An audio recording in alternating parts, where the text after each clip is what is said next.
The following program is underwritten in part by Violating Pets, the leading provider of animal genetic preservation and cloning services. Preserve the genes of your dog or cat to extend the special bond you share with them. Get your free information kit and special offer for Animal Radio listeners at www.viagenpets.com. That's VIAGEN Pets.com.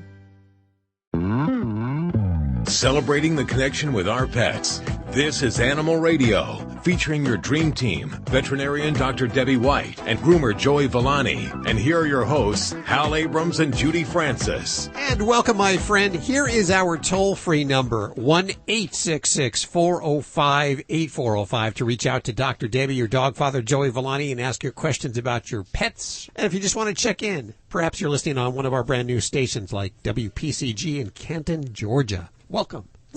Since you're new, I'll introduce you. To my left is Judy Francis. To my right over there is Lori Brooks. Straight ahead, hello. We have dog father Joey Villani, and just in the break room right now is Dr. Debbie, working her way in to answer your questions. Do you hear me now? And Robert Semro just around the corner with 5 things every dog owner must have. See, I have 100 things, so I'm sure I've got those 5 covered. I was just going to say that, Judy, and, I moved not too long ago, and all my I always wanted just one storage cabinet for all dog stuff or all cat stuff, and I'm finding I'm really needing about 6. See, I'm trying to think of the 5 things that I would need, and I think, like, patience would be one. A sense of humor, certainly. Money. A big bed. Yeah, that's another thing. But Robert Semro will have his list coming up in just a few minutes. We're also going to have a guest on today, a young lady who's suffered from bulimia. This is one of those eating disorders. I have an eating disorder. I eat everything, lots of it, and I'm hungry all the time. But she had bulimia, which is pretty serious. What cured her? Dogs. Wow. She'll tell her story coming up in just a couple of minutes. What do you got coming up, Lori? Well, there are tons of reasons why we should do the best thing for our pet. But apparently, people who have pet goldfish are dumping them in rivers and lakes. Oh, I've heard that's a no-no. Yeah, it is. And there are many big problems that result, and we'll tell you all about that in just a little bit. It is Labor Day weekend, so hopefully you're out and about and enjoying yourself with your pets along with Animal Radio. I know Joey Villani you're looking good for Labor Day weekend. Do you groom yourself, or do you have someone else groom you? No, I have someone else groom me. Oh, okay. Yes, I don't groom myself. We're going to talk about how nutrition could actually affect your dog's coat or cat from matting and shedding and, all that good stuff. You mean like what they eat can make a big difference for their coat? Completely. We get dogs in that have so many skin issues and, problems, and a lot of them are food allergies, but they're feeding them kibbles and bits. Yep. Well, listen, some pets, it's genetics are fine, and they could do fine on it. Because you'll have people out there saying, my dog eats kibbles and bits, my cat eats kibbles and bits, and everything is just fine. And, it's like people. I mean, genetics, but eventually that runs out. And all of a sudden you get a dog that has a bad coat and rotten teeth and bad skin and broken nails. It just bothers me that people don't make the connection. Okay, that's with Joey Villani in just a couple of minutes. Let's go to the phones for your calls. Once again, here's the number, toll-free, 1-866-405-8405. Hi, Emily. Hi. How are you doing today? Well, I'm doing okay. Where are you calling from? I'm calling from Wisconsin. Wisconsin. I'm looking down our list of radio stations here. I don't see anything in Wisconsin. How are you listening? Actually, I heard your radio on a podcast. Oh, okay. And cool. Then I listen Sunday mornings.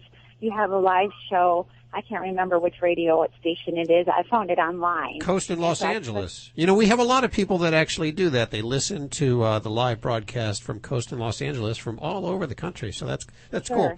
So how can we help you? I have Dr. Debbie and Joey Villani here for you. Yes. Okay. Well, I have a kitten. Well, she's not a kitten. She's my kitten. A cat who's 8 years old. And we rescued her from the animal shelter when she was a kitten. And I call her Moneybags because by the time she was a year old, she cost me $1,000. But I love her. So we loved the life out of her. But anyway, about 2 years ago, she was diagnosed with irritable bowel. And it took a lot to figure all this out, hence Moneybags. So anyway, she was... Can I say the name of the cat food, the brand name? Sure. Sure. Okay. So they put her on the Royal Canin GI Response cat food, and then she was still having the loose stools and mucousy stools and whatnot. So then they put her on the prednisolone. She was on 0.4 mils every other day, and that cleared everything up. Things started forming up, and life was good again. Now, though, it seems like she's having the exact opposite problem. I would say about 3 weeks ago, I noticed that she was not having a bowel movement every day, and when she did have them, they were just round, dark little marbles. And so I did take her to the vet, and he was able to feel her belly, and he could feel some hard stool in her bowel. And so he's like, you know, she's a good drinker, but he suggested, let's try some wet cat food. And so that's what I've been doing. I'm just using the regular Friskies because that's what she enjoys. She's having bowel movements daily now, but they're still not normal. They're just real hard and round. And so I guess my question to you, I don't know where to go from here. I mean, is the fiber response cat food really necessary, or do you think I could gradually get her back to just the regular, what she was doing before all this happened? She was just on the Purina One, you know, cat food without all the dyes and whatnot. Do you think I could go back to regular cat food? I'm just thinking that the fiber is just too much for her. Okay. Did we get a biopsy to diagnose this? No. So they did a testing by like blood and x-rays, that kind of steps? Yeah, we tested a lot of blood. We tested a lot of poo. We did antibiotics, prebiotics, a lot pancreatic enzymes. So, yeah, there was no actual biopsy. It was just they tried a lot of different things. Okay, because that's an important thing when we talk about what treatment methods we're going to use is to really confirm that we have inflammatory bowel disease. That can only be done by intestinal biopsy. So we're presuming we have inflammatory bowel disease based on symptoms and response to therapy. So sometimes I'll go back and say, okay, you know, if the symptoms are changing, let's make sure we aren't missing something else. And with a cat with constipation, especially if she's been prone to diarrhea, I do like to make sure we don't have some major changes. And a couple things that can contribute to constipation in any cat, regardless of inflammatory bowel disease, is arthritis. And it can also be things that dehydrate a cat. So low-grade kidney disease, things like diabetes, dehydration. So those things are important. So if they haven't recently done some general blood work and x-rays of the lower back area, I do like to do that because sometimes we'll be surprised and find a kitty that needs to be on some pain medication for arthritis. And that can be something that will stop them from posturing to defecate in a normal time fashion and a normal manner. So that's one thing to look at. But also just to make sure, like I said, that we don't have any condition that's contributing towards dehydration because the colon is where all of the body's hydration is really can be sucked away. So if we have slow colon transit, it means we're sucking more water back from the stool, and it's going to hence make it harder to pass those dry stools. So that's something I would encourage you to make sure you've evaluated with your veterinarian as closely as we can. So, as far as diet, you know, I do feel that there are a lot of cats that control better with a low protein, a hydrolyzed diet, like a hypoallergenic diet. There are some that do better with low fiber diets or high fiber diets. It really depends on the cat. But I will tell you that it's unlikely that a general food over the counter is going to be a good choice for a cat with inflammatory bowel disease because we need to have some kind of steps to help to control that inflammation in the intestinal tract. And that's what those diets are geared towards. So the limited ingredient diets like kangaroo-based diets or the rabbit-based diets, those are ones that are limited ingredients. So we're trying to limit the antigens that are stimulating the digestive tract, whereas those that are low-fat are kind of different approach. So that might be something is trying a different approach with that. Should I just continue with the prednisolone every other day, even with the other diet? I certainly would, because if we're taking away the effect of prednisone while you're making a diet switch, we're going to potentially lose control. And I'd hate to take away the medication that's helping to decrease the inflammation even more. So yeah, now it may be an argument if, Most cats have inflammatory bowel disease symptoms that are related to the small intestine, but there is a small percentage of cats, about 25%, that actually can have symptoms related to the colon. And when that happens, we see constipation. So this could all be her disease, just affecting a different aspect of her digestive tract. So that's why I don't want you to, stop your medicine or change the diet, and really work with your veterinarian to make some of these decisions. I can give you guidelines and recommendations, but I can't see your pet, so I can't tell you exactly, where you should be going. But one thing I do like to do for helping to make those stools temporarily softer while we're trying to treat the underlying problem is to use Miralax. And for cats, I find it the most effective, least offensive laxative that we can give them. And for average kitty, I start at maybe a quarter teaspoon with their food twice a day. And it's easiest if we give it in a canned food because it just dissolves when it hits moisture. And it's tasteless. But there are some pet owners that will add it to dry food, and I do it like shake and bake in a little Ziploc bag, and it kind of sticks to the dry food fairly well. But that might be one thing I would try in the meantime. And then, really make sure that we're not missing anything down there, because the worst thing that can happen is chronic constipation in cats will cause permanent damage.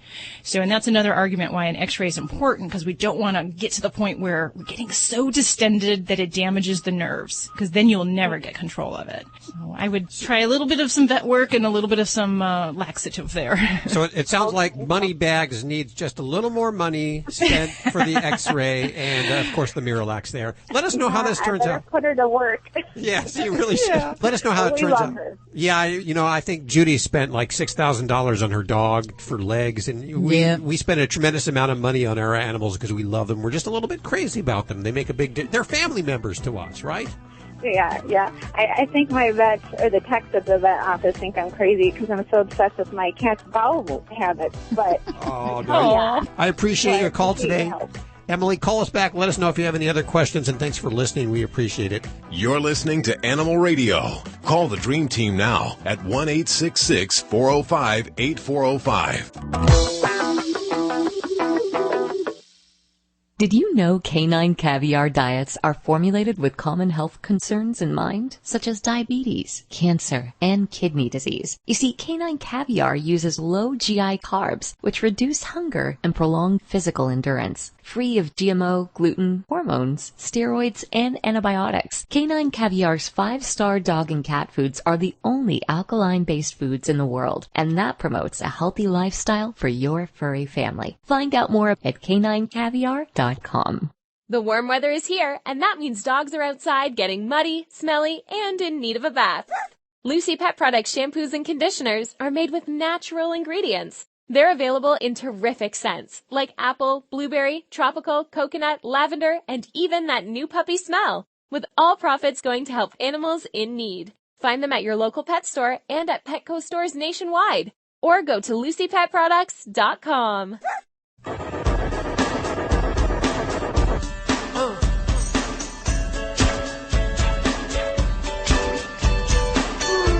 You're listening to Animal Radio. Call the Dream Team now at 1-866-405-8405.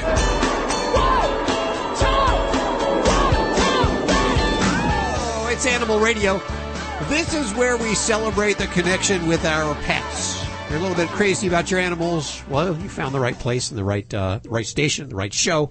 We're all just a little bit loony about our pets. We definitely spoil them and treat them like they're family members. In fact, I treat my pets better than family members. We think we're normal, right? We do think we're normal. Yeah. But anybody looking in from the outside would probably say, hey, they love their pets a lot, maybe too much. But I think that's okay because, 30 years ago, the dog was in the backyard in a doghouse. And now they're in bed with us, hogging the bed, and oftentimes we sleep in weird, awkward positions so that they're comfortable. And I do a lot of pet sitting, and people are going to say, I know this is strange, but this is the way I feed my animal. It's like, you know what? Nothing is strange because everybody has the way that they spoil their pets. Oh, absolutely. I've heard it all. Yeah, I'm just going to let you ruminate on that for a second and think about how you spoil your pets. I will tell you in just a few minutes, Robert Semro with 5 things every dog owner must have. Ooh, I love lists like that. I do love lists. Just starting to scratch my head going, what could that be? Yeah. Yes. I have everything plus, so I'm sure I've got that list covered. Well, we'll see. Okay. I bet you don't. You never know. And then also in just a few minutes, we're going to talk to a young lady who suffered from bulimia, which is one of the worst eating disorders. Anorexia, bulimia, they top the list of diseases and disorders that can actually kill you. And from what I understand, and we'll ask her, she would throw up 20 times a day. Wow. So that can be good for you. What saved her? Well, a dog saved her. In fact, several dogs saved her, and we'll find out her story in just a few minutes right here on Animal Radio. So you want to stick around for that, especially if you have an eating disorder or any disorder, because animals can be so helpful. Yeah, you could be addicted to drugs or suffer from depression, just many things. Animals are very helpful. And oftentimes we help them. Yes, Dr. Debbie. And I think a lot of times, especially say like, a child that's having, say, a disability, they see an animal with a disability and it does help empower them and see the animal kind of dealing with some of the same struggles. And I think that gives them that kindred bond. So I'm wondering about the lady with bulimia. Well, A dog with a digestive problem would help heal her and want to make that animal well. I think actually she might have a dog with a digestive problem story, so we'll ask her about that. I got to say that animals not only can help us, but we can help them, and oftentimes at the same time. So, but this is old news to us, but it may be new news to you.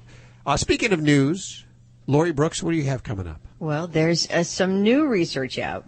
They did some experiments to find out, does your dog really love you? Or does he just want that treat that's in your hand? Think about it. I've wondered. Well, So scientists set up some situations where the dogs had to choose that treat or the owner. You're not going to tell me that they don't give us unconditional love, that it is conditional. I will tell you, but not right now, Hal. Okay, that's on the way. Stick around for that. I saw this truck driving around, this big yellow truck with ears, cat ears. And I said, what is this? This apparently is the Caddy Wagon, and we have Amy Gilbreth joining us. She's the Found Animals Executive Director, and I guess she's the brainchild behind this. Hi, Amy. How are you doing? Hello. I'm fantastic. How are you? Very good. I think we had you on in 2011, and you had like a calendar, which was guys with six-packs, and they were holding cats, and you were raising money for your organization. Is that correct? Yes. So the official title of the calendar was 6 Packs, 9 Lives. Yes, but I remember. we internally refer to it as Hot Men with Cats. Yeah, how cool. I remember it. I think I still have a copy of it, even though the dates are bad. Well, you guys certainly think out of the box. What is this Caddy Wagon that looks like a cat? What's that all about? That is all about cats and getting cats adopted in many places in the country. Cats still need more help in animal shelters than dogs, just like back when we were talking about 6 Packs, 9 Lives. And so we were looking for a new way to take cat and kitten adoption to the people. Right now it's kitten season, and so we do a foster program, and then we have this bumper crop of kittens that need to be adopted. And food trucks are hot, and kittens are amazing, and so we just kind of thought, well, what if we created a food truck style mobile adoption vehicle to take cats and kittens out in the community, and the Caddy Wagon was born. My question is, when people want to adopt a kitten, they're ready, they go to a shelter, does this create any kind of impulse adoption where they see you and they see a cat and they're not ready, but they want it? Well, we say that the kittens sell themselves, and that's true. And that's true whether we're at a stationary location or on the mobile unit. But regardless of where we're at, we do a full adoption counseling process with everyone. Oh, okay. So we ask a lot of questions, and we want to make sure that you are ready for a cat and that we know how we can support you in integrating that cat into your household. So the adoption counseling is no different on the Caddy Wagon than it is at our stationary location. The Caddy Wagon, which I'll hold a picture up to the microphone so that people can see what it looks like. And it has ears on top, which is absolutely adorable. Is it the only one? It's the only one we know of that is a mobile adoption vehicle that is devoted to cats and shaped like a cat. Of course, there are other mobile adoption trucks out there, but I've not yet seen one that's painted to look like a giant orange tabby cat, complete with ears and a tail, I might add. It definitely catches your attention. Yeah, people have loved it, and it's got 2 flaps that swing open, so it's got a flap on the side and a flap on the back, so kind of like where you would walk up to order from a food truck, and that's where the cat kennels are. There's meet and greet areas inside, so you can sit and play with the cat that you're thinking about adopting. How can people tell where it's going to be? Do you have a schedule up on the website? We do, so if you go to cattywagon.org, you can find out all about it. You can see some photos and a video, and you can see our upcoming schedule. Okay, well, I encourage listeners to check out cattywagon.org. And thank you so much for joining us today. My pleasure. We're going to head back to the phones for your calls, toll free, 1-866-405-8405. Don't forget, you can also get your fix over at our website at animalradio.pet. Did you know canine caviar diets are formulated with common health concerns in mind, such as diabetes, cancer, and kidney disease? You see, canine caviar uses low GI carbs, which reduce hunger and prolong physical endurance. Free of GMO, gluten, hormones, steroids, and antibiotics, canine caviar's 5-star dog and cat foods are the only alkaline-based foods in the world, and that promotes a healthy lifestyle for your furry family. Find out more at caninecaviar.com. Fido Friendly Magazine presents the 8th annual month-long pet adoption tour, Get Your Licks on Route 66. On the road from September through October. Along with media sponsor Animal Radio and companion sponsors Turf Mutt and Evercare, we travel in our Mercedes Sprinter, provided by Sprinter Rentals from LA to Chicago, stopping at shelters along the way to support adoption events. Our community sponsors John Paul Pet, Zeus Pet Toys, Pet Curian, Well Pet, Tito's Vodka, and Vet's Best go along for the ride, while we bring our giant spinning wheel filled with prizes you can win. Log on to Get Your Licks on Route66.com to find out where the tour stops near you. You can help raise money for your shelter, and you might just find your new forever friend. This is an Animal Radio News Update. I'm Lori Brooks. Renegade goldfish have been a problem all over the world, and officials are asking you, please do not dump your pet goldfish into a lake. It can set off the ecobalance of waterways when a new fish is dumped into a lake or waterway, and it has no natural predators there, so things kind of get out of control, and then those goldfish begin eating plants that the natural fish who are already there need to survive. Researchers say in waterways, goldfish grow to weigh as much as 4 pounds. It's likely, that they were, probably a kid's pet. And, maybe the family was moving. The parents didn't want to take the aquarium, so they just dumped the goldfish into the local wetlands. But it's not a new problem or one that's unique to just Australia. It was just last year the Canadian government put out a plea for pet owners to stop dumping goldfish into local waterways. Remember, goldfish are really a species of carp, and they can reach monstrous sizes in the wild. And like all carp, the domestic goldfish will grow to be as large as its resource and surroundings allow. And in the wild, goldfish are carnivorous. They're bottom feeders, and that disrupts sediment, and they say that makes it harder for the other fish to eat. Plus, a goldfish in the wild will feed on the eggs of native species, and they may also be bringing new diseases to the wild fish population. Now, believe it or not, there's more on this. Goldfish are so incredibly tenacious. One of the fish that was tracked in this new Australian study that's revealing all of this info to us traveled 142 miles in the 1 year that researchers followed it. So no matter where you live, no matter how sentimental you are over your unwanted pet, please do not set it free when it's time to say goodbye. It's a sad subject, and if you can't find a new home for it, the researchers who did this study say, check with the pet shop where you bought it, see if they'll take them back. And they add that if you're going to euthanize the pet, if you can't find someone else to take it, to put them in the freezer. They say that's the most humane way. Isn't that tragic? I've heard that before. Yeah. But they're like plants. You put a plant in a bigger pot, it grows bigger. You put a fish in a bigger lake, it grows bigger. Can you eat them? Can you eat them? Okay, Joey. No, I'm serious. Can you? I don't know. Because you can eat cod. Shut off his mic. Just shut off his mic. Well, I don't know. It's a good way to get rid of them. Carp they're bottom feeders. I mean, they eat the gunge that's on the bottom, right? I mean, lobster is but so do too a lobsters bottom feeder. and crabs and everything else we like. All right. Didn't I say shut off his Washington. Oh, go ahead. Is it off? It's off. Oh, thanks. Kidding, Joey. Washington State's insurance commissioner has fined a pet insurance company, American Pet Insurance, which goes under the name Trupanion, $150,000 for violating state laws in Washington State. They say most of the violations were related to charging rates that the insurance commissioner did not approve, and that is required by law. But the violations did include a lot of failures to cancel policies in a timely manner after a pet's death, after a customer also no longer owned a pet, and when the pet owner had canceled the policy. They were apparently failing to cancel those policies.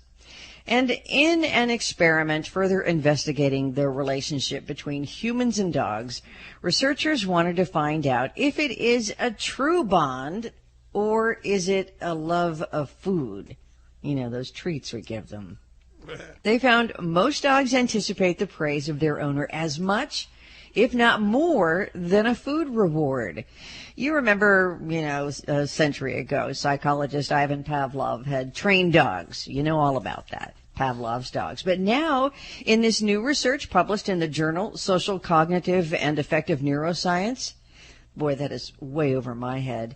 It suggests that dogs aren't so single-minded as Pavlov thought. Now, the scientists began their experiment by training dogs to associate 3 different objects with 3 different rewards. There was a pink toy truck with food. So if the dog chose the pink toy truck, then they got food. A blue toy, which was a knight, was associated with verbal praise, and a hairbrush was associated with nothing or no reward. Now, over the course of the 32 trials they did, 13 dogs were presented with the 3 objects, and all dogs preferred a reward to none at all. They say 4 dogs showed a particularly strong response to the blue toy, which got them praise, while you probably thought this too. 9 dogs, the most, responded equally to the 2 types of rewards, and only 2 consistently were more excited about the food reward. Now, they did a second experiment to kind of test this first one, where researchers allowed dogs to follow 1 or 2 simple mazes, one leading to the owner. The other simple maze led to a bowl of food. Owners sat with their backs turned and then praised their dog when he or she arrived. Now, the findings in the second experiment pretty much mimicked the first. Most of the dogs alternated between loving the food or loving the owner, but the dogs with the strongest brain response to praise, they chose their owners 80 to 90% of the time. And that shows the importance of social reward and the need for us to give praise to our dogs. I'm Lori Brooks. Get more breaking animal news anytime at animalradio.com. This has been an Animal Radio News Update. Get more at animalradio.com. And let's head back to the phones. Toll free 1-866-405-8405. Who's this? This is Sherry from Oregon. Hey, Sherry, how are you doing? Well, I have 3 little dogs, 2 Chihuahuas and a Yorkie.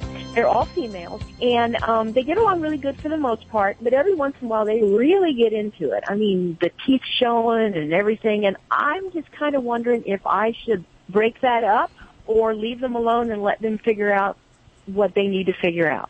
Well, it kind of depends here. So what are the squabbles over? Do you know? Usually it's a toy, and they have certain places on the bed where they lay. And if one of them gets in the other one's place, especially at nighttime in the middle of the night, if one of them gets in the other one's place and they go to get back in there after they've gone out and potty, then they get mad at each other like that's my spot. Mm-hmm. Okay. Well, should you break up fighting dogs? You know what my opinion is, I would rather them talk it out than them fight it out. So your job is to actually anticipate what is going to set them off and what are the problematic areas. So it's far better to not allow it to escalate to the point where we could actually have an injury. Now, if they're talking it out, they might, non-verbally, they might give each other a look, there might be a little grumble, and it should cease there. So there should always be a point where dogs defer to another one. So, hey, that's your favorite spot. Okay, I got it. That's your favorite toy. Okay, cool. And if they don't, then we don't want to yell at them. We don't want to scream, say, hey, stop that. Because that can actually make their anxiety worse in those situations. But that's where you can help to try to direct their behavior. So if there is a particular toy, making sure that that is separate, where we won't have a squabble over that. If coming in the back door means they're going to have a spot that they're going to all go running for and jump, then we control their entry and maybe separate them so that we don't have those squabbles. But a lot of this also depends on you being the leader in the household and making sure that they understand that, hey, when mom's around, we don't have to fight because everything's all figured out. So a lot of times I find that dogs will tend to fight, over attention for the family members. Sitting on laps, things like that, sitting next to you. So that goes back to where you just need to make sure that each and every one of them understand that you got it, you're in charge, and the rules. They all have their space on mom's lap. It is hilarious. And they don't really fight over that. But, people say that, I'd say that when I say people, that dogs can't get jealous. And I believe that they can. Well, they definitely have the things that are important to them, whereas another dog might not have something that's important to them. So, yeah. So, but I would have to say that, these particular things, items, spots, it's really important to recognize that when this is happening, and we want to make sure we don't yell at someone who's doing the right thing in the right situation. So, if you've got one dog that's already lying on a spot and the other dog, it's her favorite spot and she really wants up there and she growls or snaps, that is not an appropriate response. So no matter whose favorite spot is, we don't want to reinforce the dog that is acting inappropriately or aggressively. So it doesn't matter whose favorite spot is. If you're growling and snapping and acting a fool, that is not appropriate and you're not going to get what you want. Then you would remove that dog out of the situation, not as a form of punishment, but just as a way to diffuse the situation. So it is a little bit dependent, and sometimes these are hard things to answer without kind of being there and seeing it, because we might say, oh, that's Fancy's favorite spot. Don't do that. Right. But, if Fancy is baring teeth and snapping or growling or got her ears back, it doesn't even have to be all verbal. So that's where you would need to really watch their ears, their eye motions, that kind of thing. I've never moved one dog, even though it was her favorite spot, and the other dog was in it. I've never moved the dog that was in it. So that I don't do. Is that okay? To some degree, but that's again where if one dog says, hey, I'm uncomfortable with what you're doing, and the other dog doesn't back down or just doesn't take that cue appropriately, that's when you're going to have problems. You're listening to Animal Radio. Call the Dream Team now at 1-866-405-8405. For over a decade, Viagen has been the leading provider of genetic preservation and cloning services of prized livestock, with thousands of satisfied clients. Now announcing Viagen Pets, providing genetic preservation and cloning services to pet parents. Consider preserving the genes of your pet to extend the special bond you share with them. Get your free information kit and special offer for Animal Radio listeners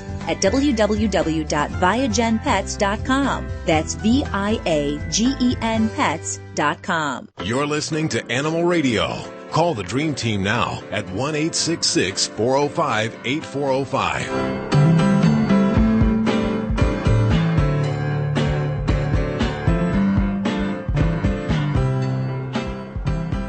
Animal Radio, celebrating the connection with our pets.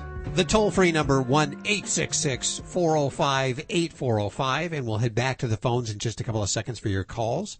But first, we're going to visit with Susan Sims, who's just getting ready to head out on tour for the eighth annual Get Your Licks on Route 66 tour. But you know what? We get so excited that we don't know how tired we are until we get back, and then we just fall over. And then you say, I'm not going to do it again next year.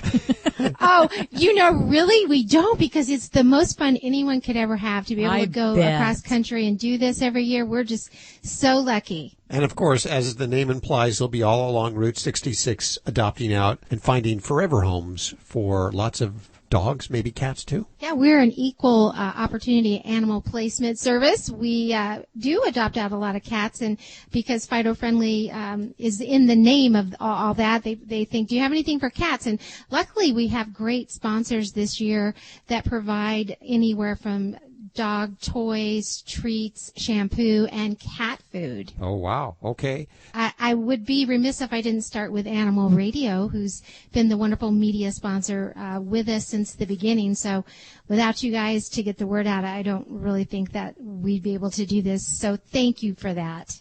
You're of course. welcome. Our pressure. And then we have Sprinter Rentals, who's providing us with a huge Sprinter. So this allows us to bring our 2 rescue hounds, Junior and Jake, with us, and we put them in their crates, and they go to dog daycare while we're working these events. And they probably have the most fun, to tell you the truth, Sure. because they get to play in bone-shaped swimming pools, and we pick them up, and they don't even want to come with us. But Many of these sponsors are providing prizes, and when you go out, you set up with a big spinning wheel, and you can win prizes. So it's just a lot of fun. Even if you're not planning to adopt that day, it's just a lot of fun to come out and meet Susan and the whole gang on the 8th annual Get Your Licks on Route 66 tour. Now, this Friday, you're going to be at the Riverside Animal Shelter in Riverside, California from 11 to 3. Is that correct? that is correct. So that's where we start every year. And then the next day in L.A., we're really thrilled to have, once again, if folks are familiar with Brandon McMillan, he's our spokesperson. He's the daytime Emmy award-winning TV host of the weekly CBS series Lucky Dog. Oh, yeah. So he's going to be there. He's going to sign autographs. He's going to answer questions for first-time adopters who are bringing home their new dog or cat. So that's going to be a lot of fun. And that's going to be Saturday? Saturday from 10 to 4, and that's at the East Valley Animal Shelter. All the information up at the website. What is the website? Well, we're directing everyone to Vital Friendly this year, and just click on our badge. It seems to work a little better, and it'll say Get Your Licks on Route 66, and you click on that, and it'll take you to that spot. Then it'll show you where we're going to be, what time, and all through the tour, all 15 events will be listed. Wow, 15 stops. Okay, and FidoFriendly.com is the place to go to find out where they're going to be in your city along Route 66. And we'll talk to you again pretty soon, huh? Well, I sure hope so. Thanks again, you guys. We're going to head back to the phones for your calls, toll free at 1-866-405-8405. Hi, Karen. Hi. How are you? I'm all right. How are you? Good. Where are you? Las Vegas. Beautiful Las Vegas, Nevada. Put 50 on red for me. Oh, whatever. Okay. You're on with Dr. Debbie. What's going on with you today? Hey, I have a question. I have 2 Dalmatians, and they both snore. One of them really heavily snores. Louder than your husband? No. Oh. Couple decibels lower. Yeah. Is it possible that dogs can have sleep apnea? And how? Yeah, sure. How would you know? Well, that's kind of the challenging thing. Now, some dogs, it's very apparent, and the breed that I'm going to pick out is the English Bulldog. And those dogs, they're not blessed with good airways, and they have trouble breathing even when they're awake. But we can see, particularly with bulldogs and other breeds that really have the squishy faces, that they can have airway obstruction when they're awake, or even more so when they're sleeping. And what it kind of looks like, if they're having a problem, is basically you'll see the breathing stop. And they may have a very deep kind of intake of breath after that, and sometimes the kicking or moving, or there's a lot of they get poor sleep, just like people who have sleep apnea as well. So now a Dalmatian, I don't know if I could necessarily make the case for sleep apnea. It would have to have maybe some other factors, or some, other kind of upper airway problems to be a significant problem. Are you seeing something you're concerned with there?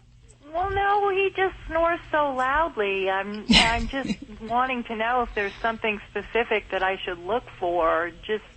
And if I thought there was a problem, would there be anything possible to do about it? What about the snore stop stuff that we have for animals? Does that work? No, seriously. I have a box of snore stop for pets over here. Have you heard of it, Doctor? You know what? I've heard of it. I have not heard of anyone using it. So I would be interested in a scientific study to look at that. Yeah. Well, maybe we could send you some, Karen. You have Snore Stop? I have Snore Stop for pets. Believe it or not, there's 2 different varieties. One is looks like one has an applicator for the nose, and it looks like another one is a pill. And they're designed for pets. They're made by the same company that makes the Snore Stop for humans. And I'd like to send some to you, and you can test it and tell us if it works for you. I'd be interested. Okay. Well, I'm going to finish answering that question, though, Hal. I'm sorry. I just like to butt in. He does this all the time. But you asked, how do you know if there's a problem? And really, if you're seeing problems where maybe you're hearing loud breathing, a dog that snores heavily, catches their breath a lot, the thing to do is really talk to your veterinarian, and we'd look at getting an airway exam. And that might mean a little bit of sedation, a little bit of anesthesia, so we could look down the throat and see if there's some concerns that might be present. But there are some conditions that can warrant surgery. Some conditions, weight loss would be in order to help with snoring in people and in animals. But those would be the ways that we'd really know. But if it was something that got you concerned enough that you felt you saw your pet not breathing well, then it's important enough to mention and, have that checked out when you go to the vet. Geico presents a voicemail from your friend, Water. Hey, it's me, Water. Look, about what happened in your apartment with the broken pipe. I just wanted to apologize for ruining all your stuff, and I hope this can all just be some me under the bridge someday. Oh, and also, I'm not paying for anything. Okay, bye. Water never pays for water damage. Luckily, the Geico Insurance Agency makes getting coverage a snap. Visit geico.com to see how affordable renter's insurance can be. Celebrating the connection with our pets. This is Animal Radio, featuring your dream team, veterinarian Dr. Debbie White and groomer Joey Villani. And here are your hosts, Hal Abrams and Judy Francis. And let us not forget you. You're the most important part of this show. Toll free at 1-866-405-8405. Yeah, you looking down at your radio, you have questions about your cat or your dog, your iguana, your flamingo, or your monkey. I just saw today that they're selling monkeys in the U.S. I don't know. That can't be right. It's apparently they're doing this in Florida. Well, they sell them through some pet stores, yeah. And I will go across. I don't cross the line, and I don't treat monkeys. Which is strange because you're in Vegas, and I would think there'd be a lot of monkeys there. There are, and we actually get calls all the time. But monkeys, for me, anything that can give me hepatitis or give me a near human bite just kind of creeps me out. Or anything that can throw its own poop. Yeah. That is true. Yeah. And their eyes are so human-like. It just. Very interesting. Well, I don't personally think anybody should own monkeys because they are so very human-like. But you know what? We don't own our animals anyway. They own us. We're just guardians for the most part. We're slaves. I like that. I don't know if you have the 5 things every dog owner must have, but in just a few minutes, Robert Semro will tell us what those 5 things every dog owner must have. As I mentioned last hour, I think a sense of humor is one thing they must have. Pet insurance? Yeah, there you go. Pet insurance. How many of your clients actually have insurance, Dr. Debbie? I think we're probably up to maybe 15%, but not really many. It's still, I think a lot of folks, it's something that they have challenges budgeting for. But boy, those that do have it, it can pay off in so much especially when the payouts are at 80% or 90% of their total bill. It really makes things So you more would affordable. advocate for that? I do for that major medical kind of policy. I do feel that I've seen it save animals' lives when families would have no other option available, and especially with some of the companies that actually have pre-approvals so that you can know at the moment before you tell the doctor, go ahead and do this surgery. My insurance company said that they will cover X amount of this, and I have the balance I can pay for whatever that amount is. So that can be really very empowering to provide the level of care that you want. Yes, absolutely. And in fact, I was thinking 10 years ago, it was unheard of to have insurance. Yeah. And I'll be honest, I don't have insurance. I don't. But I do have a savings account, and I do have, it's an interest-bearing savings account. And if I need to, something, God forbid, cataclysmic illness or whatever, I think I could pretty much cover it if I needed to, and probably would. But not everybody has that luxury to put anything into a savings account. Of course, I eat ramen all the time. That's the only reason that. Hey, if you just adopt a dog, say from a shelter or a rescue, and it's, 6 years old, 8 years old, can you still get insurance on it? Yeah, you sure can. It's just, if you get insurance when they're puppies, the premiums are far cheaper, and you get in before they have pre-existing conditions. So as you get a mature dog, they're maybe more likely that there's a pre-existing condition. So if you get a new one, you usually there's like a health check-off list or a statement the veterinarian does to say what's present at the time you got the dog. And those things might not be covered. Say, if it had a eye condition or a bad hip at that point. But anything from there forward would be. I just always figured that they would say, oh, it's a bulldog, Oh, well, bulldog rates, you picked the most expensive. You got the Cadillac, it's actually more the Ferrari, I should say. So it's if you're or the Volkswagen. Is there a particular dog that is cheaper than other dogs as far as medical expenses and probably insurance? I don't know that there's any one dog you're not going to have some potential genetic risk. There's going to be always something that each breed is prone for. But I will say that large breed dogs, when they do need medications, a lot of those are dosed on their weight, and you're going to find you're paying out more for medications for a large or a giant breed dog than maybe for a smaller or mid-sized dog. And then there are those breeds that are just kind of money pits, like the English Bulldogs, Shar-Peis, where we have a lot of kind of expected things from skin to ears to respiratory problems that we were going to expect. But I can't say there's any one breed that I'd say, is going to be your best cheap bet. A good mongrel perhaps might be the best thing. Okay, let's.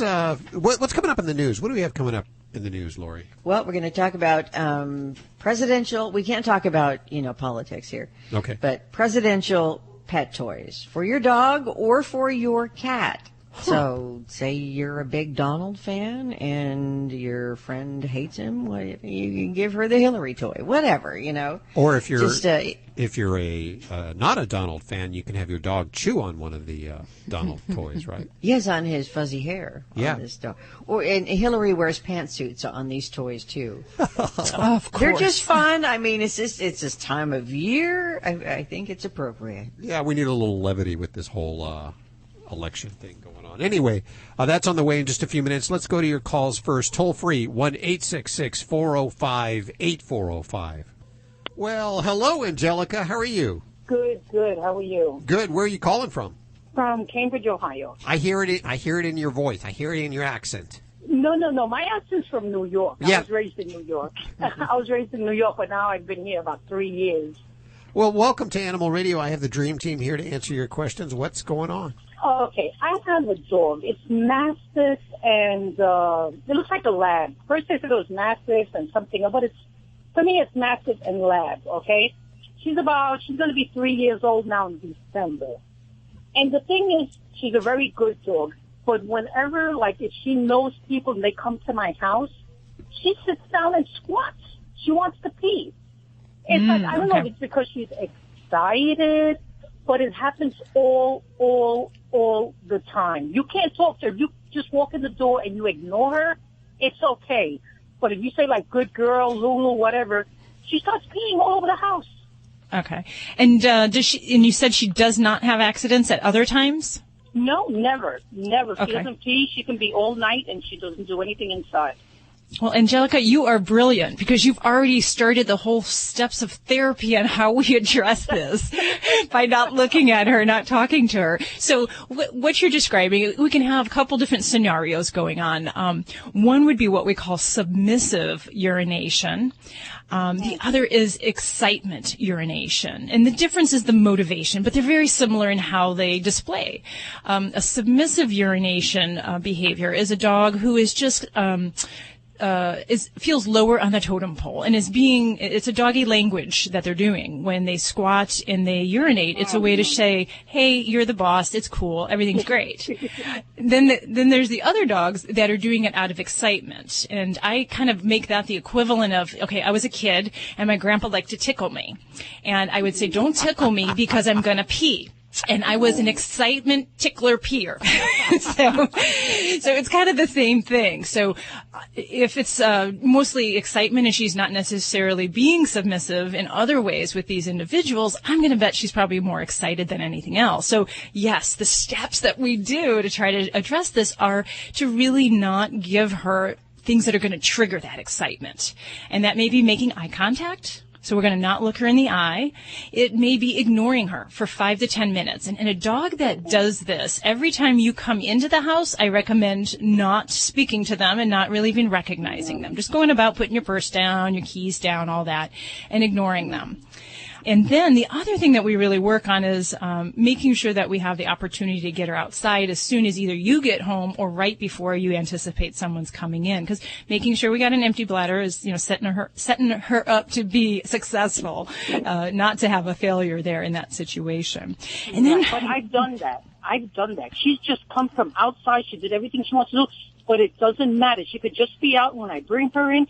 Anybody that pays attention to her, or they just like pat her up, she gets and she sits and she squats.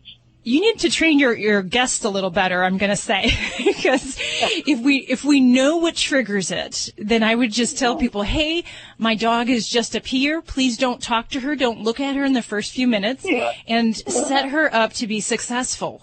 Let's not get upset that this is happening. We have to make steps to try to fix it and try to avoid those triggers. Now, the next step from there goes into more behavioral modification. So we want to work on teaching her how to be quiet and calm without getting all goofy. And that may be teaching her a command like the down command on a pillow, or in a dog kennel. And you can teach a dog to do this without being locked up, against their will, but by telling them, go to your kennel or go to pillow, and then rewarding her. And doing this when people are in exciting things aren't going on. So we want to practice that and teach her, okay, you're going to get a treat when you're quiet and calm and not dancing around, wagging your tail, hip hopping in the air. And then when she repeat that skill over and over, then once we get to where there's people coming in, we can practice that, get her into a down stay before the people enter the door. Tell them, hey, don't ring the bell, just come on in, I'm ready, and my dog's in a down stay. And then give her a treat. But I feel bad, people I don't want to tell you about, ignore my dog for 10 minutes, I tell my sister that, my son-in-law, I tell him, just don't look at it, just ignore it. And you're right, it happens. Yeah, and the most important thing that, we didn't talk about is you should never punish a dog for this behavior. No, I don't. So, no, we don't. Yeah, yelling or, getting excited and saying, oh, don't do that. It gets them more anxious and it actually further perpetuates it. So, yeah. Exactly. Yeah, anyway, thank you very much. Thanks for listening, Angelica. We truly appreciate it. And you're listening on WBPS there in Cambridge?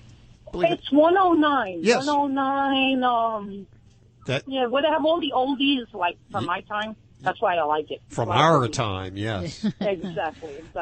Thank you so much for listening. We appreciate it. Hope to hear from you once again. And don't forget, you can also ask your questions from the free Animal Radio app for iPhone and Android. So I got to ask you, Doctor, you said it was your uncle or your dad that would tickle you? And you would... Well, my grandpa and my dad would both do that, yeah. Did you ever actually pee? Oh, absolutely.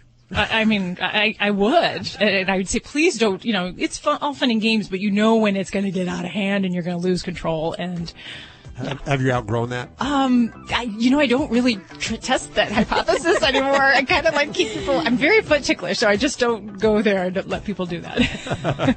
I completely understand. Okay, so if you want to talk to Dr. Debbie, toll free 1-866-405-8405. If you happen to have a Yorkshire Terrier, a Shih Tzu, a Pug, or a Mini Schnauzer, check out Dr. Debbie's books, How to Be Your Dog's Best Friend. People say less is more. At Red Barn, we think less is better. It's what you won't find that sets our natural premium pet food apart. No byproducts, no corn or soy, no fillers. Just the natural ingredients your pets need to live the healthy life they deserve. Look at the label. We want you to. Red Barn Naturals Pet Food. Simply the best. Find it in your local pet specialty store. Red Barn canned food for cats and dogs is grain and gluten-free.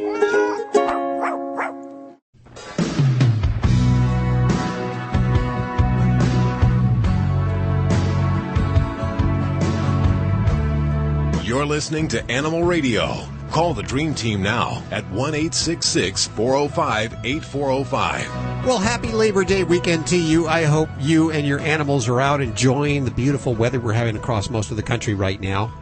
And you have Animal Radio with you. And if you have questions, the toll-free number is 1-866-405-8405 to reach out to Dr. Debbie or to Dog Father Joey Villani. And in just a couple of minutes, what we've been promising you for the last couple of hours, a young lady who suffered from bulimia, a terrible, terrible eating disorder. If you don't know what that is, she would eat and then she would throw up because I guess she felt conscious about her weight. I don't know. I don't know what the psychology is. They think they're fat. Yeah. Yeah. It's anyway. It's a horrible eating disorder, and apparently she's tried just about everything. Gone to therapists, just all kinds of rehabs. Yeah. But nothing worked until she met some dogs. Mm-hmm. And that changed her life, and she changed the life for those dogs. And we'll talk to her in just a couple of minutes right here on Animal Radio. If you want to ask your questions, don't forget you can also ask from the Animal Radio app for iPhone and Android, and visit us over at animalradio.pet. I'm looking over at Lori Brooks. It's so quiet in the newsroom today. You know, it is. I did the big shuffle with, really relocating 4 dogs 3 times to find the quietest mix today. Oh. And that's Lucy down there. We miss it. What about Sunday? Sunday gone? Sunday is sleeping. That's why it's so quiet. Sunday was the noisy one. She was very noisy. So what are you working on today? Let's see. Today, pet sitters. How do you decide you want to be a pet sitter? They've done a survey on it, and we'll tell you what they said. How did you decide, Judy, you wanted to be a pet sitter? You know, I just kind of fell into it. I met an elderly neighbor who had 2 pugs that she could no longer walk because she had back surgery, and she asked me if I would do it. So I thought, well, sure. I guess I never thought about it. And then I started doing it, and then other neighbors saw me and asked me if I'd walk their dogs. And other neighbors saw me and said, hey, do you come in and feed? And I thought, God, there's just such a big need for it. Maybe this is something I should do. So it was sort of a hobby that turned into a business for you. Yeah, I didn't set out to be a pet sitter. I didn't sit down and say, okay, let me draw up a plan. This is what I'm going to do. It just kind of happened. Wow. And it's very profitable. I'm very successful at it. Yeah. It's working very well for me. I noticed that you used to stay here the whole day producing the show, but now you hop out as soon as the show is over. Run out and do some jobs and drive dogs around. Drive dogs around? Yeah, that's the one. I got to get out of here after the show today and go drive a dog around. Not walk it, but drive it around. I drive taxi. Yeah, drive it around. He can walk. Somebody pays you to drive their dog around? Yeah, and I get to drive their car, and it's out on ranches, so I go by, I see bulls, I see horses, a lot of deer, a lot of baby deer. Now, why aren't you walking the dog? Well, he's a big lab mix. He's close to 70, 80 pounds, and he doesn't like to go home. So the times I've gotten him out walking, he stops and lays down. Puts on the brakes. And I can't get him back home. Oh. And she told me before, tie him up to a tree and go run back home and get the car. I thought, this is ridiculous. I got to run all the way back to the house, her house, get the car, drive all the way back. And I don't like leaving him tied up there alone. I'm so afraid he could back out of his leash. And, I can't see him, so it really bothered me. So now I just get over there and I put him in the car and drive him around. He sticks his head out the window and he's happy. And we come back and he goes right back into his big kennel. Wow, that's quite a job. I bet you see some of the strangest things. Oh, I could tell you some stories. I bet you could. Yeah. I bet you could. Yeah. But not now. Okay. Put it in a book. Okay. Make That'll be my millions. book. Yeah, okay. There you go. Okay, so if you want to talk to Dr. Debbie, toll free 1-866-405-8405. And don't forget, you can also ask your questions from the free Animal Radio app for iPhone and Android. So download that puppy now from the appropriate place, like the Google Store, Google Play, or the iTunes App Store. I don't know. There's so many things out there these days. Who can keep up? Just type in Animal Radio and you can get it. It's a free download, and you can ask your questions right from the app. Plus, if there's ever a recall or news that's important that you need to know, you'll get that right on the app, too. Animal Radio is underwritten in part by Violating Pets, the leading provider of animal genetic preservation and cloning services. Preserve the genes of your dog or cat to extend the special bond you share with them. Learn more at www.viagenpets.com. That's VIAGEN pets.com. Hey, you want to adopt a hard-working dog? Well, the TSA has a program. It's for dogs that didn't quite make the cut as bomb sniffers. The one I've got couldn't tell this show was a bomb. They deserve each other. Even some that are recently retired. They have German Shorthair Pointers, Labrador Retrievers, German Shepherds, and Belgian Malinois. They range in age from 2 to 10 years old. All you have to do is travel to San Antonio, Texas, and you can pick your new best friend up. To find out more, email adoptatsacanine at ole.tsa.dhs.gov. This is Animal Radio, baby. dogs or cats, horse or emu, animals are people too. To see Lacey, the American Bulldog mix now, you'd never guess that behavioral problems landed her on death row at the animal shelter. But thanks to Mixed Up Mutts, a nonprofit dog rescue organization founded by Chris and Sarah Stevens, Lacey was sent to prison to be trained by inmates in a pet obedience program called Prison Tales. Prison Tales pairs 2 inmates with a hard-to-handle dog for an intensive 12-week training program aimed at making an unadoptable dog adoptable. And it's working. Lindy Getz of Mongo, Indiana, who heads up the program, says it's a win-win situation. The animal benefits, the inmate benefits, the institution benefits, and the adopting family gets a well-trained pet. I'm Britt Savage for Animal Radio. Animals are people too. Animal Radio.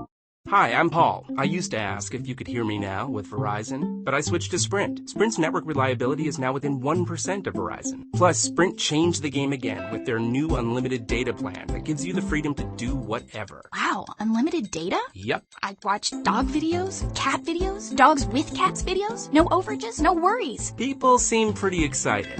Ooh, and I played puzzle games and candy things and text, ping, post, snap, tweet, IM, DM. Hashtag best unlimited on the planet. Can you hear that? So, switch to Sprint's Unlimited Freedom Plan. Get unlimited mobile optimized streaming videos, gaming, music, and data for $60 a month. Live your life unlimited. Live free.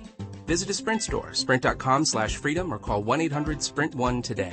Coverage and offer not everywhere for discounted phone, subject to credit and $30 activation fee. Excludes taxes, surcharges, roaming, and premium content. Streaming may be mobile optimized with video up to 480p and music up to 500 kilobytes per second. Games limited up to 2 megabytes per second. Prohibited network use rules apply, and data deprioritization during congestion. Reliability claim based on third-party data restrictions apply.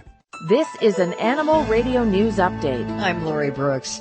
A man in Florida is warning pet owners about a poisonous plant after his 9-month-old puppy died from eating seeds of that plant. The puppy was a 9-month-old boxer mix, pit bull boxer mix. Her name was Zeta. She ate a seed from a sago palm. That's right, just a seed.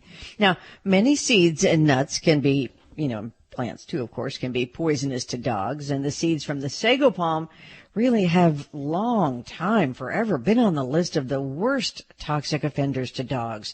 So it must have been horrific for this man. He said that his dog Zeta was salivating, bloated, her eyes turned yellow, and then he, of course, immediately took her to the vet, but she passed away 2 days later.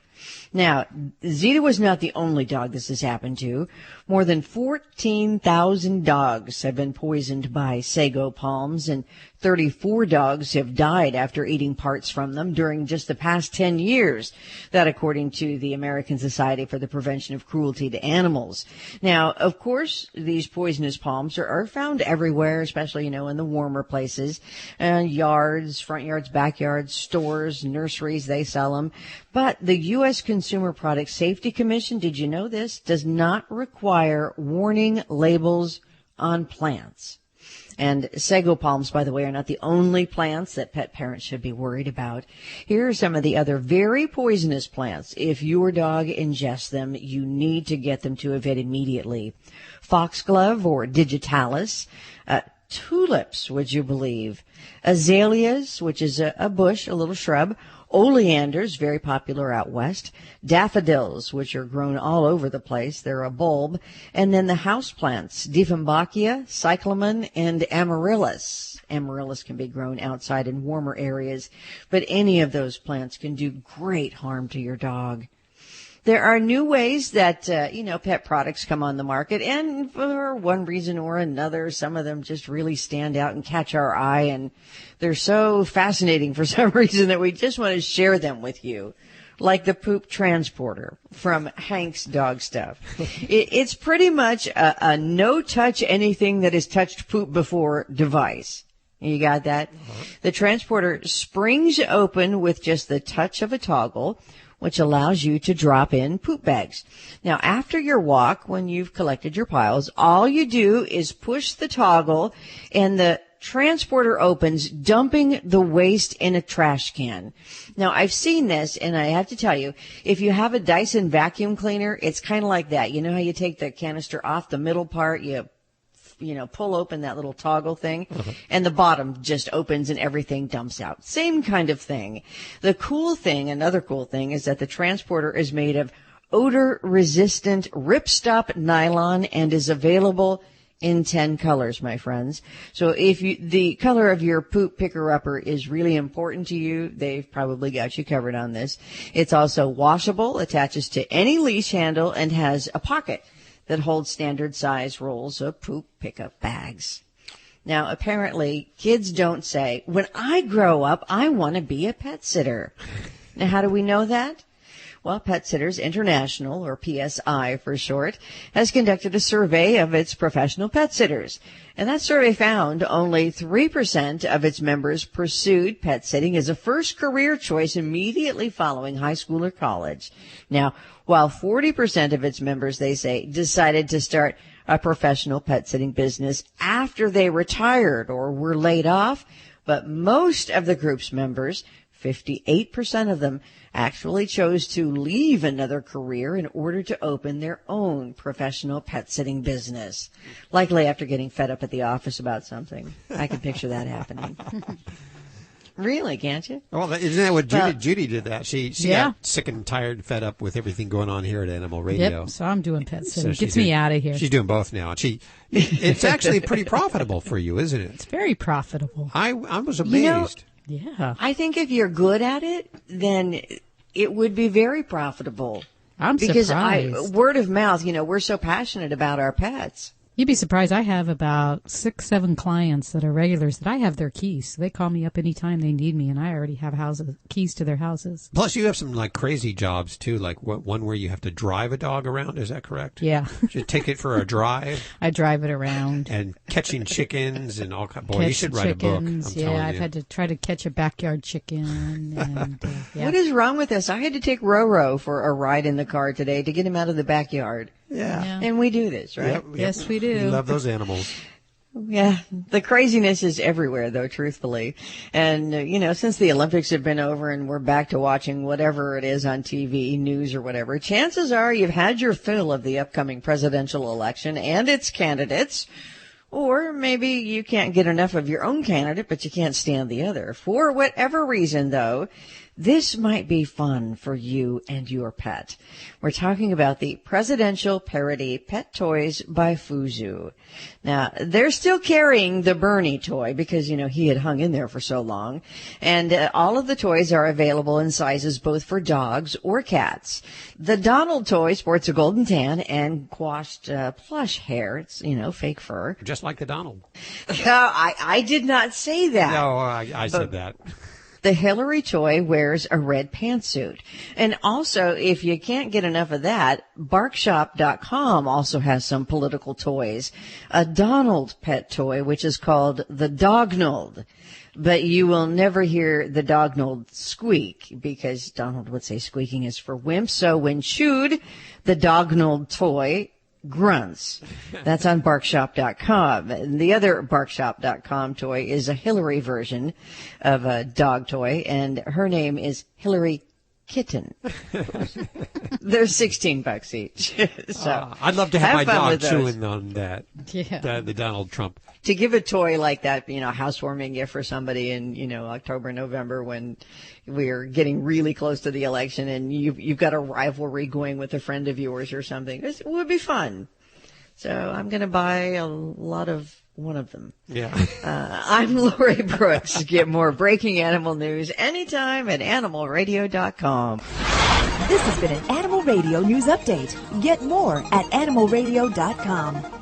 Well, this healthy serving of Animal Radio is brought to you by the grain-free Red Barn Naturals canned food for dogs and cats. Always made in the USA with natural, functional ingredients to support your pet's optimal health. Like I say, hold Tiggers up to the microphone so that they can see what optimal health looks like. Learn more over at Red Barn Inc. And thank you so much, Red Barn, for underwriting Animal Radio. Hi, Valerie. How are you doing? We have 2 pugs, Olive and Louie, and actually they're with us now. We're on a road trip, 16 hours heading to the Midwest. Wow. And we have issues with especially the male pug with their anal glands. And we've tried putting bran flakes and corn flakes in their food, and that did not work. And additionally, we drained his glands 24 hours before we left. And shortly into our trip, we had issues again with his anal glands. I'm wondering if you have any recommendations. Okay, what a pleasant topic here. Anal glands. Anal glands and cornflakes go together. So when you're saying they're having problems with their glands, what are they doing? Are they having infections? Are they scooting? What type of issues? No, he doesn't even know that it's happening, but he leaks, and it smells, and it makes it and when he has it in the car, we can instantly smell it. So we are traveling now with towels on our lap, and I was just wondering, what is it more than we can do? Because within 24 hours, I don't know if they fill back up again, and I don't know how fast they fill back up. Well, you're dealing with pugs, and pugs and anal glands are huge problems. There's certain breeds where we do see more issues with anal glands, not necessarily always infections, but just a lot of buildup. And pugs, beagles, basset hounds, those tend to be on my top list of the top 3 that, we really see a lot of frequent anal gland emptying. And that's one thing that I would start as part of the treatment for a pet that has a problem with a lot of buildup, is to express those, sometimes even monthly. And when they're expressed, I'm definitely all for having them done with a veterinarian or someone who feels comfortable doing the full rectal exam and emptying those glands out, because it's very easy to leave some behind if we're just doing the external kind of squeeze on those glands. But there's some situations where beyond just this normal buildup, that, and you mentioned fiber, and fiber for some people we believe maybe helps and to keep the stool bulk up so that these glands get emptied as they're poo-pooing. And, I don't know that it's necessarily scientifically proven, but everyone likes to try it and add in things like Metamucil or extra sources of dietary fiber. Some dogs actually can have some allergies, like food allergies, which can contribute to anal sacculitis, which is the infection or inflammation, if I can get my L's out there, of those glands. So sometimes I will actually put a pet on a hypoallergenic diet, and that can help remedy some of the frequency of problems with those glands. And then, I guess the other thing is that if you've tried a lot of those remedies and you've gone down that road and you're expressing these glands and they're leaking no matter what you're doing, there is a surgery to remove those. It would be probably my last choice, unless we really had a proven problem that we can't correct with any other means. But for some dogs, especially those leakers, it may be something you really want to talk to your vet about. Excellent. Well, thank you so much. Thanks, Valerie. We wish you the best of luck with your travels across the country. You're listening to Animal Radio. Call the Dream Team now at 1-866-405-8405. Hi, this is Jesse Tyler Ferguson from Modern Family. I'm on Animal Radio. Adopt a pet. Hi, it's Alan Kabel. Welcome to The Mess. Here's today's great dog story. You're going to love this. Olivia Sievers is a flight attendant that flies a lot, from Germany to Argentina. She spotted a stray dog outside of her hotel in Buenos Aires. She was drawn to him, spent a couple of minutes, and then thought nothing about it. But every time she came into town, the dog appeared to be waiting for her and would follow her around wherever she went. Looks like this dog knew who he wanted. Anyway, she arranged for him to be taken to a shelter and adopted. Some folks did adopt him, but the dog escaped the home and went back to the hotel. So Olivia decided she would adopt the dog and take him back home. Some dogs and people are just magical. This is Animal Radio, baby. Fido Friendly Magazine presents the 8th annual month-long pet adoption tour, Get Your Licks on Route 66. On the road from September through October. Along with media sponsor Animal Radio and companion sponsors Turf Mutt and Evercare, we travel in our Mercedes Sprinter, provided by Sprinter Rentals from LA to Chicago, stopping at shelters along the way to support adoption events. Our community sponsors John Paul Pet, Zeus Pet Toys, Petcurian, Well Pet, Tito's Vodka, and Vet's Best go along for the ride while we bring our giant spinning wheel filled with prizes you can win. Log on to Get Your Licks on Route66.com to find out where the tour stops near you. You can help raise money for your shelter, and you might just find your new forever friend.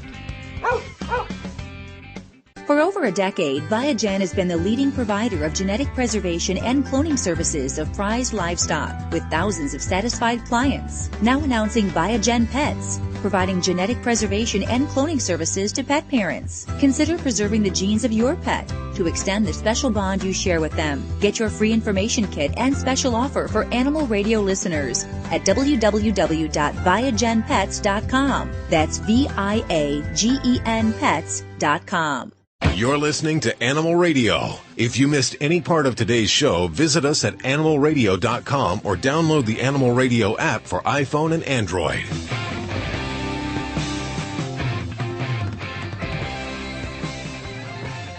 It's Animal Radio, celebrating the connection with our pets. The number is 1-866-405-8405, and we'll head back to the phones in just a couple of seconds. But first, we're going to visit with Shannon Kopp.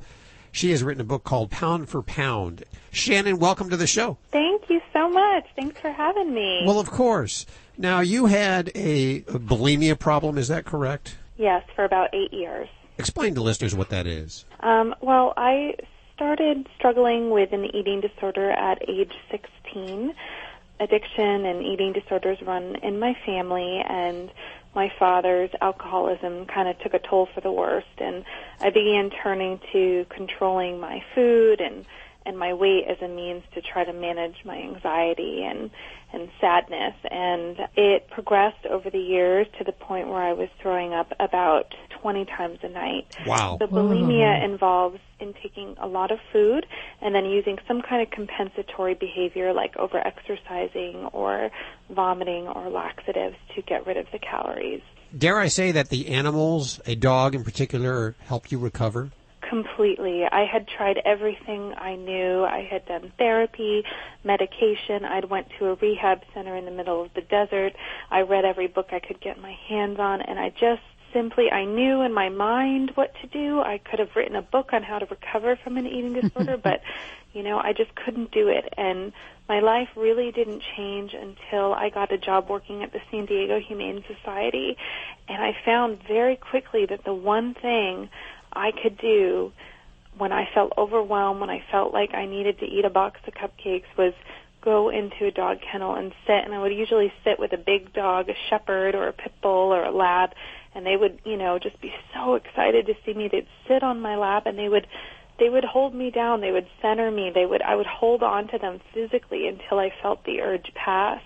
And that love and non-judgment, I could say things to them that I could never even say alone in a room or to a therapist. But with the animals, somehow I felt so much more free than I'd ever been. Were there any dogs in particular that made a big difference? Oh, yes.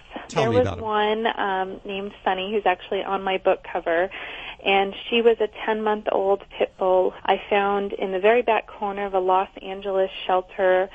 She was completely emaciated, and it looked like someone had taken a hammer to her tail. It was broken in 4 places. And every day she would put her nose through the bars, and she just stood there no matter how hot it was in the L.A. summer heat. She just stood at the front of the bars. And, when I first met her, I just thought, that's so different from how I was when I was in pain or when I was suffering. I hid. I hid in the food. I hid in the eating disorder. But here's this dog just saying, please help me, being so vulnerable. And so I got to know her, and what was incredible is this was a very run-down shelter. So the dogs had nothing but a water bowl, and that's it. They didn't have toys, they didn't have bedding, they had nothing.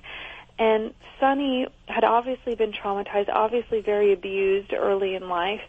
And, most dogs behaved like I would behave in a kennel like that. They deteriorated mentally and physically. They were separated from all the things that make them feel alive and like a dog, from smells, from human interaction, from walks, from grass, and so most of the dogs, understandably, would start to deteriorate, just start to pace back and forth or stop eating, And Sunny actually began to heal in this devastating space. She ate she wasn't eating at first, and she ate out of the palm of my hand for the first time.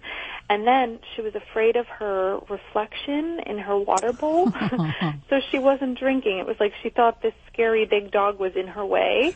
She would hover over the water bowl and look down and then see herself and go, oh my God, and back away.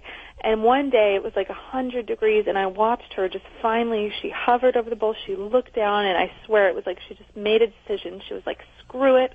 And she dunked her face in, and she drank and drank and drank and gave her body that nourishment. And, you know, I just kept watching these this just resilience, her facing her fears, her doing the hard thing.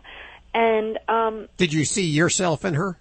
Totally. You know, it was like when she drank for the first time, that was like when I started eating for the first time. Wow. and kept it down and said, you know what, I'm going to do the hard thing, the thing that makes me uncomfortable, the thing that scares me, you know, and that's what recovering from an eating disorder is all about. I mean, it sounds very crazy. I'll celebrate 7 years free from bulimia in just a few days, and I look back and I say, how could I have done that to myself? But it's a mental disorder. It's actually the most fatal of all mental disorders are eating disorders. And 20 million women in this country and 10 million men suffer of all, and we're talking all ages. Well, I think what's inspirational is how the animals help you and you help the animals, and it's there's a synergy going on there.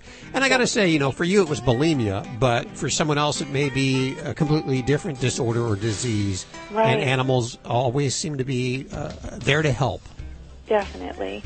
I get emails from people struggling with PTSD or depression or grief, and they all say the same thing. You know, my story is not that unique. It's animals are healing. Well, it's a wonderful story, and you've chronicled it in pound for pound, a story of one woman's recovery and the shelter dogs who loved her back to life. Shannon Kopp is our guest. I have 5 copies to give away right now at 1-866-405-8405. Thanks so much for having me. I love you. I love your show, and I really appreciate being on. Well, there you go. It has flown by once again. Thank you so much for spending time with us, and I hope you'll do it again next weekend right here on this great station. Don't forget to visit animalradio.pet and download the Animal Radio app for iPhone and Android. You'll love it. Bye-bye. Bye. Enjoy your long weekend. This is Animal Radio Network.